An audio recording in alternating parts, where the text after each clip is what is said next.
¿Qué tal? Buenas tardes. Estamos de nuevo aquí sus amigos Anuar y Jorge en este programa de Son Filosofón, porque el hombre es naturalmente filósofo. Buenas tardes, Anuar. ¿Cómo estás? Jorge, bien, bien, gracias a Dios. Buena tarde.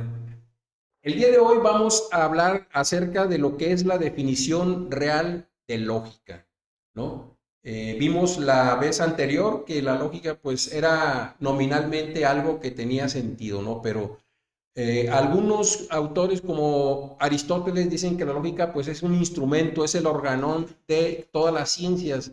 Pero ¿qué nos dice a este respecto Santo Tomás de Aquino? Sí, Santo Tomás de Aquino nos refiere que la lógica es la ciencia que se ocupa de la razón y su uso correcto para llegar a la verdad y evitar el error. Bueno, vamos desmenuzando esta definición. De acuerdo con Santo Tomás, la lógica es una ciencia, pero entonces, ¿qué es una ciencia? ¿Qué es una ciencia? Sí, la ciencia se ha definido clásicamente como la obtención metódica de conocimiento sobre una cosa por sus causas, ya sea sus causas inmediatas o sus causas más remotas, es decir, más lejanas. De manera general, es la definición clásica de lo que es el conocimiento científico.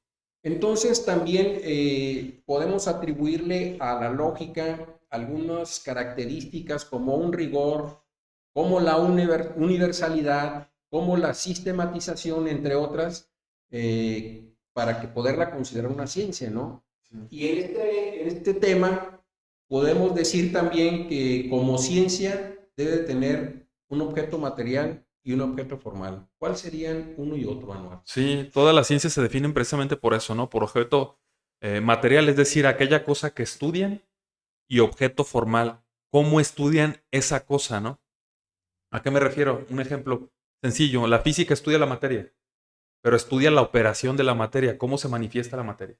La química también estudia la materia, pero estudia la composición de la materia, es decir, que los dos tienen el mismo objeto material, pero distinto objeto formal. Por eso son ciencias específicas y distintas una de otra.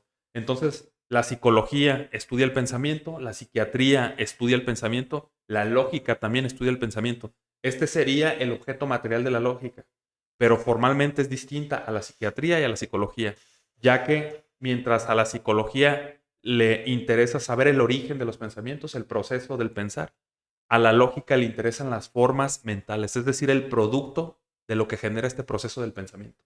Muy bien, entonces nosotros podemos concluir con base a esto que nos has comentado que el objeto material de una ciencia, cualquiera que ésta sea, es la cosa que estudia y el objeto formal de una ciencia es el aspecto que estudia de eso, ¿no? Como bien dijiste, el pensamiento es para la psicología y para la lógica. Muy bien, y entonces, con base a estos ¿cuáles serían los pensamientos y las formas mentales que serían el objeto formal de la lógica? De la lógica, sí. La lógica, como saben, estudia el pensamiento científico. Entonces tiene un proceso, eh, este pensamiento científico, que parte de lo más simple a lo más complejo. Lo más simple que conocemos en la lógica es el concepto o la idea que es generada por nuestra inteligencia. Con el simple hecho de ver las cosas sabemos lo que ellas pueden ser, ¿no? Las cosas conocidas. Es una afirmación de un objeto. Es conocer la esencia, decimos, ¿no? Se le conoce el proceso, a este primer proceso como simple aprehensión y genera el concepto. La segunda es la afirmación a la que se le predica a este objeto que conocemos. Es decir, si hablamos de una manzana y queremos afirmar que la manzana es dulce, ya estamos enjuiciando, estamos diciendo algo de la manzana, es decir, que es dulce. Y la tercera sería el razonamiento o el raciocinio o el argumento, se le conoce también, ¿no? Que se compone precisamente de más de un juicio, ¿no? Es una confrontación entre juicios, se vuelve más complejo. Vamos de lo simple a lo general. Muy bien, entonces este objeto formal pues tiene tres operaciones en la mente que son la idea o concepto, el juicio y el raciocinio que como bien comentas puede ser deductivo o inductivo para llegar a un nuevo conocimiento, ¿no? Muy bien, y entonces ¿cuál es la finalidad que tiene la lógica, ¿no? La finalidad de la lógica es facilitar el raciocinio correcto y verdadero, con estas dos características, tanto correcto como verdadero, que no suele ser lo mismo y se suele confundir. Muy bien, pues con esto vamos a concluir este programa y en una siguiente edición pues vamos a presentar esa división de la lógica que nos clarifique este último aspecto que tiene que ver con lo correcto y lo verdadero.